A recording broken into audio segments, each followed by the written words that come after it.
Hello everyone, Twezi here, back with another video. So in this video, I just want to talk about some of the things I wish I knew before I came to the UK. So I'm coming up to 2 years staying here in the UK. I came in August 2023, and in August 2025, I'll be clocking 2 years of staying here in the UK, which has been good so far. But then there are things I wish I knew before I came here that I know now. I was like, if I knew this before I came, I think things would have been better. Now, I'm not saying things are not better or what, but you get what I mean. Yeah. If I say, I wish I knew these things before I came. So let me not waste much of your time. Let me go straight into the things. Now, the first thing that I wish I knew before I came to the UK is knowing that the cost of living is higher than what I expected it to be. So you see, when I got my offer, like from home, like, oh, this is the amount of money that you'll be receiving, I was like, cool, well and good. So I had the illusion of equating the amount of money that they told me I'd be receiving in pounds, right? And then I was living in Malawi by the time that I received the offer. So what I did was I got the money, I got the offer, and then what I did was I equated the money that was given in the offer to Malawi kwacha. Now, when I looked at it in Malawi kwacha, I was like, wow, this is a lot of money, yeah. But the thing is, the money, I forgot that I'll be using the money here. I won't be using it in Malawi, yeah. I'll be using the money here in the UK. But then I came and then I started work. Everything is good with work and everything. I started receiving my money and then I started using it here. Then I was like, oh, I think I had a wrong illusion when I was back home to say this money is this much in Malawi kwacha instead of looking at it in pounds, right? So some of the things that I okay, I would say I not like I never expected it, but I mean you still have to pay. For example, you have to pay your rent, which is obvious. But after rent, you have to pay the council tax, which ranges. It just depends on where you stay. So there are different rates for different places depending on where you stay. So there are other things as well that you have to put your money into. Yeah. So if you're not careful, I mean, you may find yourself living paycheck to paycheck, or maybe you may even find yourself just living, let's say what, your salary is not meeting each other, right? Before you know it, it's like you receive, let's say, £1,500. By the time that you're receiving your next salary, you have like what, £1 or £2, or maybe negative. So one thing that I wish I knew was the living expenses were higher than expected, and I wish I kind of like knew. You get what I mean? Yeah. So that's the first thing. Now, the second thing that I wish I knew was to do with the weather itself. To say the weather can affect my mood. Now, knowing that the UK is cold, I mean, that's given. I mean, if we study geography, we already know about, like, if you're above the equator, below the equator. I mean, you have an idea, right? To say the higher you go, the colder it becomes, right? Great. But then that it can affect my mood on a daily basis, I didn't know up until I came here. Now, what I mean by that is during winter time, you can find yourself depressed, even if there is no reason for you to be depressed, but it's just the weather itself. And sometimes it's hard to explain it. I mean, because sometimes when you're waking up, let's say around in the morning, when it's around um, 7 or 8 or 9, it's still dark, right? And then the light comes around 9 or so, like the sunrise, yeah. And then the sunset is around maybe three. Let me say 40. No, let me say four, not 40. Let me say four, or maybe 4:30, around that time, or maybe sometimes to 4. So it's like you only have a certain window of light. So I think there's some connection to do with maybe the light and your mood. Now I believe there's a certain connection because I've experienced it. Now in summer, like I'm all, yeah, you get what I mean. Like you can even see how I'm looking fresh. Jokes. But yeah, now in summer. So as the time that I'm shooting this video, it's around to 7, if I'm not mistaken. But it's still light. I always use the window light. So it's still, yeah. Uh, the mood within summertime is really good. Have like a good mood, positive vibes. But then during winter time, your mood is really affected to the core. That's what I've learned. Yeah. So that's the second thing that I wish I knew, that it would affect my mood. Knowing that it was cold, that I knew, but that it would affect my mood. But the question is, what would I have done different?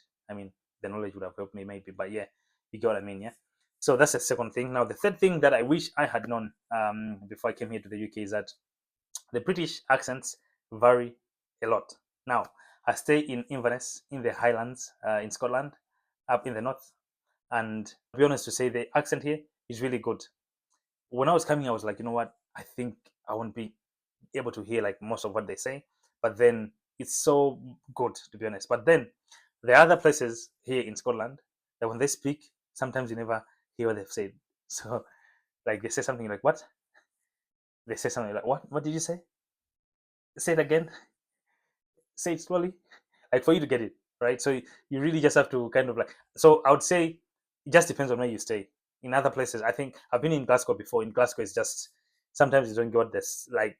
I couldn't get what they were saying. But now the thing that gives me relief is like it's not like I'm the only person who is struggling to get the British accent.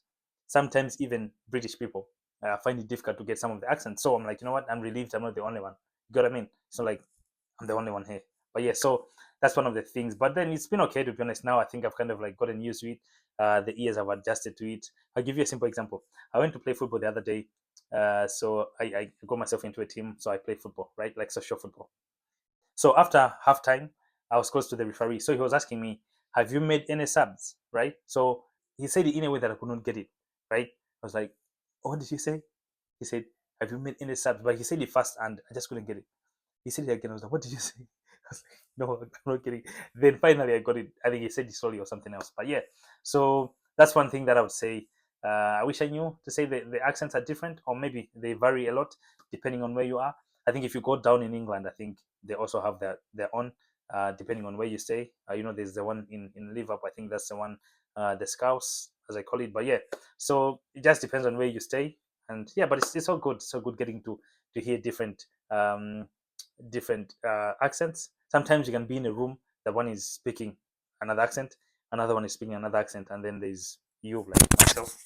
Oops, just hold on, guys. And then there's someone like myself who just has a flat accent, as it sounds. So yeah, so that's the what third thing that I wish I knew before I came here to the UK. Now the fourth thing is to do with the work culture here. I'll be honest to say the work culture is so good and people are so polite, like so polite, right? And one thing that I've also learned is that small talk is a big thing. Funny, right? I'm saying it as an oxymoron. Small talk is a big thing. What's that? Yeah, but you get what I mean. Like small talk is a big thing. What I mean by that, things like the weather. It's really one of the conversations that we always have, like almost every single day, with people in the office. Like, oh, the weather's good today. Like almost every single day, weather is one of the topics that we talk about, and just small talk and everything. So yeah, which is good because you kind of like get to talk to your workmates and the like. You're not just talking about work. You get what I mean? So that's another thing that I wish I knew. But I mean, what difference would it have made if I knew? I mean, I wouldn't say like it would have made any difference, but you get what I mean. I think this is one of the things that yeah, you just have to kind of like get used to when you're staying here. So let me talk about number five. I would say one thing that I wish I knew is that finding accommodation here in the UK can be tricky sometimes, or it can be difficult sometimes because sometimes there may be a need for a guarantor. There may be a need for you to pay a deposit. So if you're not ready, if you don't have the money for a deposit, maybe you only have the money for the first month's rent. So yeah, you may just have to prepare yourself to have that. So yeah, that's one of the things that I wish I knew. But also on the house market, you just have to be careful when you're looking for a house because there are also a lot of scammers. I remember there was one that I came across. I wouldn't say they almost scammed me, but I think I was able to see or to sense from the onset. So I wrote on Facebook on one of the pages to say I'm looking for a house, ABCD, ABCD. So they reached out to me and said, "Oh, we have a house. You should go look it out." Now they sent me the address.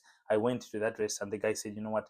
I'm not staying in Inverness at the moment. I'm staying in another city. I'm staying ABCD." He said a lot of things. Now I was like, "But I want to see the house before I get in." I mean, but he was like, "Oh, you know what? You need to pay the deposit first." I was like, "But I haven't seen the house." He was like, "Yeah, you need to pay the deposit." So that's when I knew that it was tricky. So it's like, you need to pay this and everything. So I asked around people here, and they're like, "You know what? That could be a scam." Checked it online. There's a place that you're going to be able to check if there are legit landlords. Yeah. So I checked and I found out that it was a scam. So if you're coming to the UK, you may just need to be careful when you are looking for a house so that you shouldn't be scammed, right? So number six, which is very important, which I wish I knew. So back home, there is no such a thing like back home in Malawi. Yeah, there is no such a thing. I was looking at the flag, Malawi. Yeah, so back home, there's no such a thing as building your credit score. I mean, I'm pretty sure maybe say, but I wasn't that serious back home with like building your credit score, credit ratings, and everything. Now, when I came here, I realized to say having a good credit score is very important for your finances. You really need to build a good credit rating. Oh, you need to build a good credit score, and sometimes it does take time, right? So I'll give you an example. There was a certain mistake that I made within my accounts, right? So I kind of like uh, gave me a bad score, but it took 6 months for it to be corrected. You got what I mean? Yeah. So the thing is, credit score is really important here. For example, if you want to get access to loans, you may need a good credit score. If you want to buy a house, you need a good credit score. If you want to get a car, for example, on finance, you need a good credit score. If you want to get a phone on finance or whatever, almost everything banks on a good credit score. And sometimes it does take time for you to build. So if you're coming to the UK, that's what you may want to know to say. You need to build a good credit score, and sometimes it does take time for you to build one.